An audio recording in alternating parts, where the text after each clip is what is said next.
आणि आता काही राजकीय बातम्या आपण पाहणार आहोत। उद्धव ठाकरे आणि राज ठाकरे यांनी मुलाखतीमध्ये मुख्यमंत्री देवेंद्र फडणवीस यांच्यावर जोरदार टीका केली होती। फडणवीस नागपूरचे, त्यांना प्रश्न पडतो इथं समस्या काय, असा टोला ठाकरे बंधूंनी लगावला होता आणि यालाच आता मुख्यमंत्री देवेंद्र फडणवीस यांनी नागपूरमधून प्रत्युत्तर दिलंय।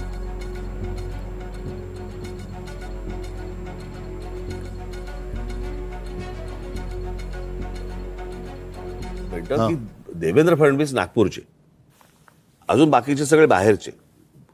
मी एकदा ना एकच गोष्ट म्हणून सांगतो, मी एकदा स्वित्झर्लंडला गेलो होतो आणि स्वित्झर्लंडला गेल्यावरती मी तो देश पाहत होतो आणि तो देश सगळ्या काय गाड्या फिरत आहेत, सगळ्यांकडे उत्तम नोकऱ्या आहेत, सगळे सुंदर रस्ते आहेत, उत्तम निसर्ग आहे, सगळं सगळं व्यवस्थित छान।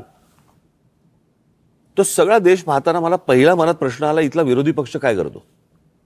म्हणजे निवडणुकीच्या तोंडावरती काय सांगतो तो की मी तुम्हाला हे देईन, मी तुम्हाला ते देईन, मी तुम्हाला त्या कल्पनेच्या बाहेर होतो मी। बरोबर आहे।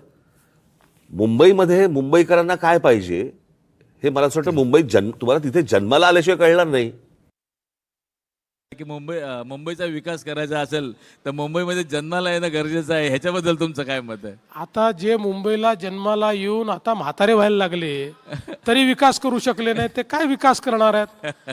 जो काही विकास बघा, एक गोष्ट तर मान्य करावी लागेल, मुंबईच्या विकासामध्ये पहिलं नाव कोणाचं घेतलं जात असेल तर ते नितीन गडकरींचं घेतलं जातं, ज्यांनी 55 उड्डाणपूल तयार केले, वरई बांद्रा सीलिंग तयार केली आणि त्यानंतर मुंबईचा 360 डिग्री विकास